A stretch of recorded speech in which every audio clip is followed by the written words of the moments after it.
chuck a comment up there. Let me know if you can hear me. Can you hear me this time? We're going to try it again. Appreciate the patience again that everyone shows. And let me know if you can hear me. Comment it up there.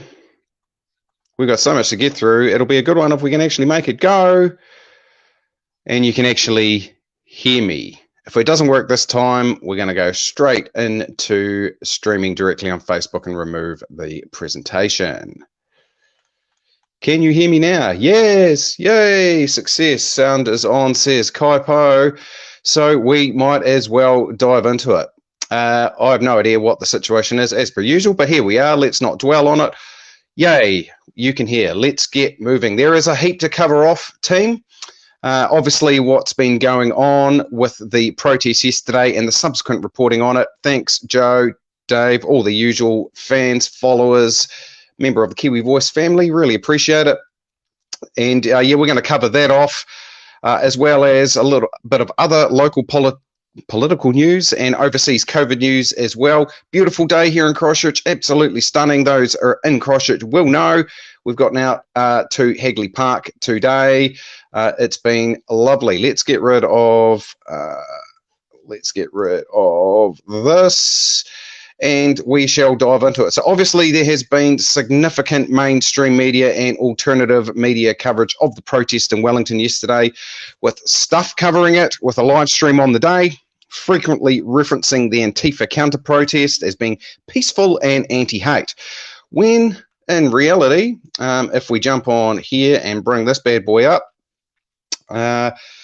when in reality they stood in their position, fully masked, outside, and fired out the middle finger to any person walking by, protester or not, holding a sign that read, "Hare atu fascist trash," which translates to, for those that aren't fluent in te reo, "Go away, fascist trash," or fascist trash. Now, I note on Chantel's live on her new page, Operation People, I'm sure plenty of you caught up with those as well. As she stood across the road from them, one of them called out, "Do you have daddy issues?" Now, all of this is, of course, counter to their claims as being anti-fascist or anti-hate, you would think. At least they were indeed peaceful. They were that otherwise, other than throwing some of that shade out there, as were the approximately 3,000 protesters that marched on Parliament. So subsequently, though, in the aftermath, Brian and Hannah Tamaki appeared on the platform today, as did Matt King, in response to the announcement made by Brian at the protest around the joining of the minor parties under the Freedom NZ banner. The platform is doing really, really well, I have to admit. As much as I do think that Sean gets fairly opinionated and a bit blunt at times, he is doing a good job covering all sides. Matt King stated he will not consider joining with the Freedom NZ coalition of parties due to trust issues, while Brian, in a lengthier interview, Brian and Hannah stated in the studio of the platform, stated the door will always be open for Matt should he change his mind. Now, Stuff is continuing its incredibly slanted campaign against any minor party or freedom-minded local candidate with its shock headline. Let's get this up there. Shocked Outdoors and Freedom Party has not agreed to political alliance with Brian Tamaki. Now, to be fair, the Outdoors and Freedom Party did state that they had lost members in this article as a result of the announcement, but that they were still considering and had not made a decision. Yeah, they were, Bindi, I hear you, and often and very angry, Joe. So yeah, okay, I'll take that. I've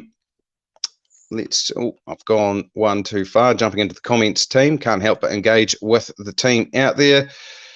And Brian also on the day did state that they were still working through it with them and they hadn't confirmed. So Stuff is probably sensationalizing things a little bit. It's somewhere in the middle.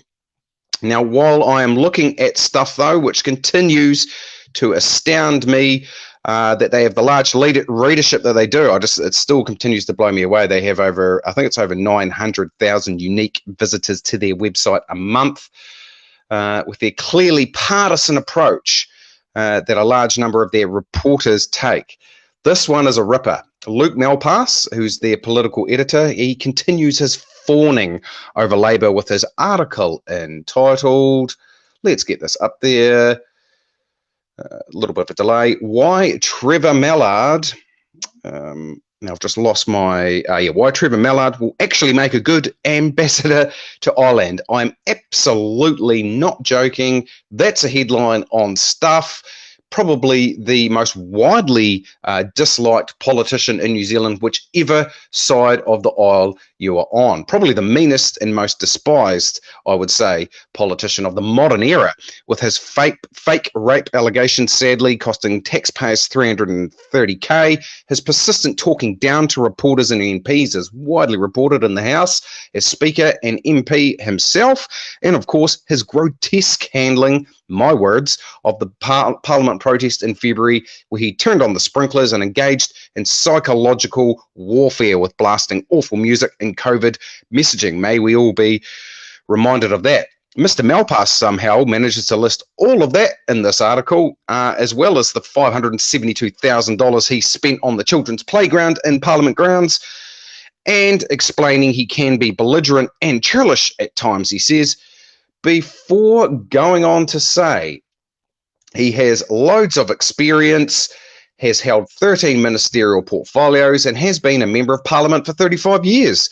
Despite his reputation as a scrapper, he did try to remain fair, kept up contact even with journalists who have slated him for one thing or another, and remained cordial.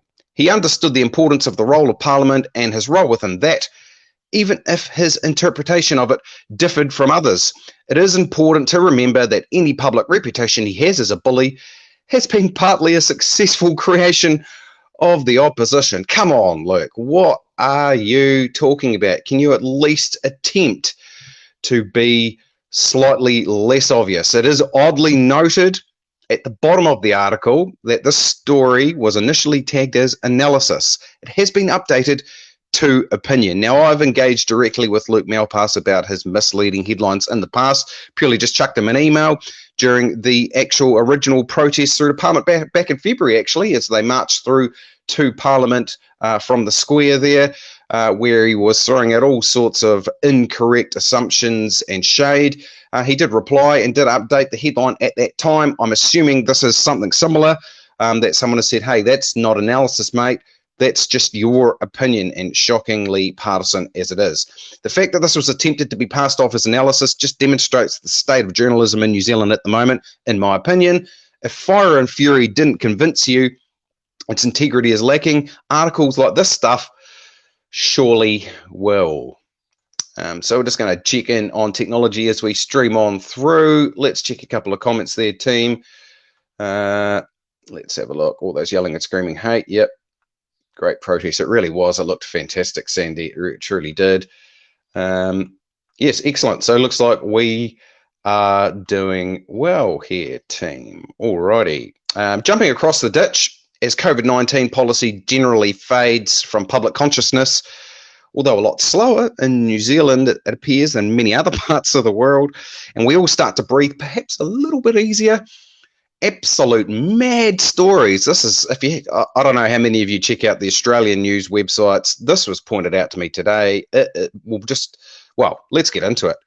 7 News in Australia has reported Queensland teachers, school workers not vaccinated for COVID-19 will suffer a pay reduction. I shit you not. Excuse my language. The State Education Department says the pay cut is being rolled out to hundreds of staff as a disciplinary measure. This stuff is actually happening. It's blowing me away. As the other half of Kiwi Voice, Jen, pointed this out to me this morning, I knew I was going to have to chuck this in the live today. I'm almost going to read the whole article here. It's a short one, but it's worth going through to understand the utter madness of some of these policies that are still floating around. About 900 Queensland school workers will have their pay reduced as a disciplinary measure for being unvaccinated against COVID-19. Teachers, oh gosh, I shouldn't laugh, those poor teachers. Teachers, teacher aides, administration staff, cleaners, and school officers will be among those punished for failing to comply with the health requirement, the State Education Department has confirmed. The State Department claims that the penalties are being individualised based on the worker's circumstances, but generally penalties involve a small-scale temporary reduction of one increment of pay for a period of 18 weeks. The department said in a statement on Tuesday. Where is the logic in that? This amounts to between $25 and $90 per week before tax, according to the statement. Goodness me.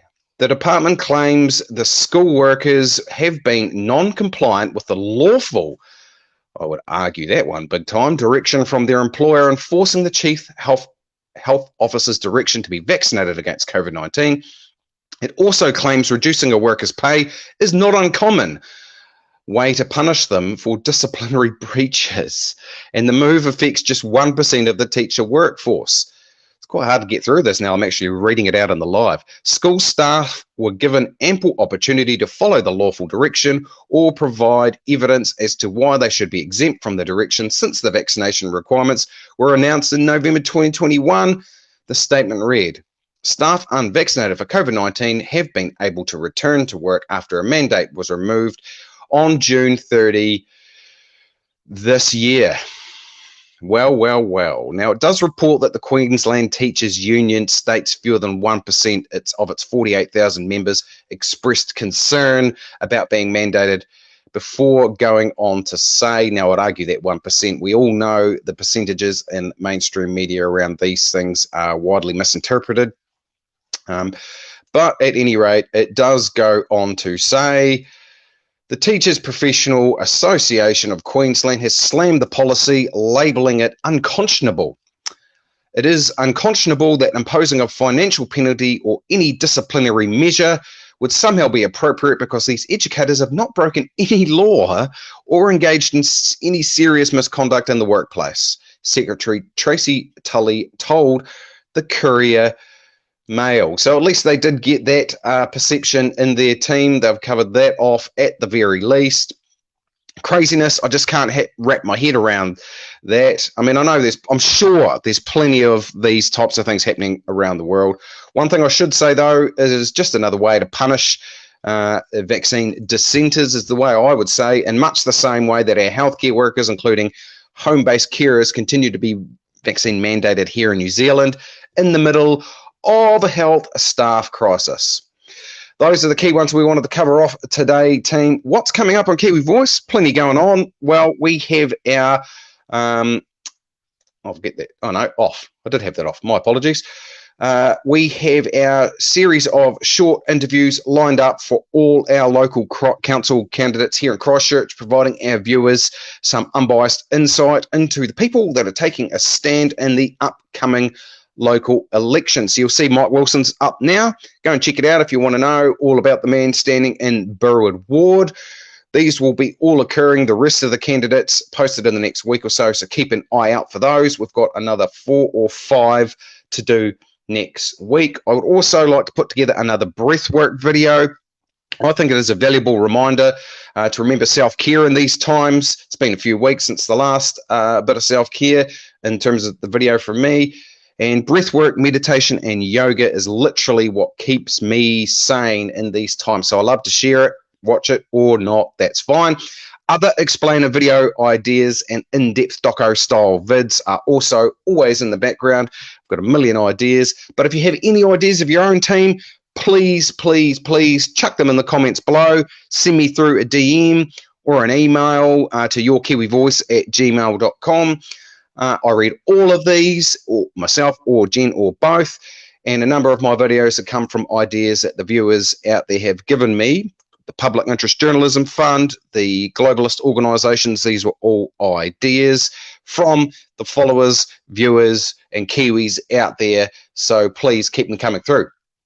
I believe we're doing very well in facilitating a free speech platform as far as you can on something such as Facebook.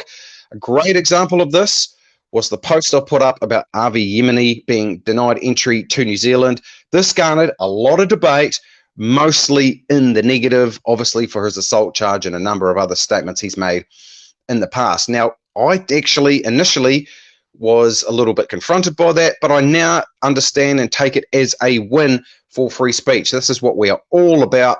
Thank you to all of the people that contributed to that conversation. Just remember, keep it respectful and don't get into hateful or personally targeted speech.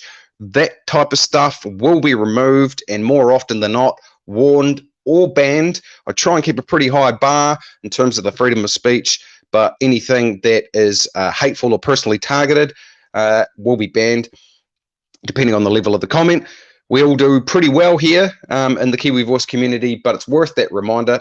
Sadly, though, I did actually end up deleting that post after all of that, hence why I reference it here. But this was due to being hacked, with the link to the Rebel News article replaced multiple times with something rather inappropriate and confronting on another Facebook watch site. I tried to keep it up there. In the end, I just deleted the thing. But in the end, I think still a win for free speech. Finally, we have got one more slide there for you. Let's get this up there. If you haven't already, remember to head over to yourkiwivoice.co.nz and send us your email details. This adds you to our mailing list database. We will be able to stay in touch should the current censorship environment in New Zealand come for us. I'll continue to remind people of this over the coming weeks in light of what's happening more recently. Obviously, with Chantal Baker, it's just a good place. We will quickly shift into a completely independent, fully video hosted website there at yourkiwivoice.co.nz should the Facebook page ever be pulled down. Let's hope not, because we're building something pretty awesome here, team. So that's where we're at. That's us for today, team. Thanks, everyone, for joining in, persisting with the initial technology issues.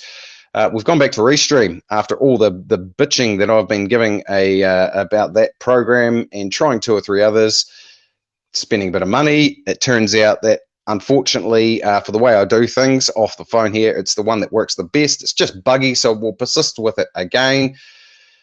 As I said, get the comments in below for any video ideas or anything. But for now, team, thanks for joining us. Stay safe, stay free, and we'll see you again real soon.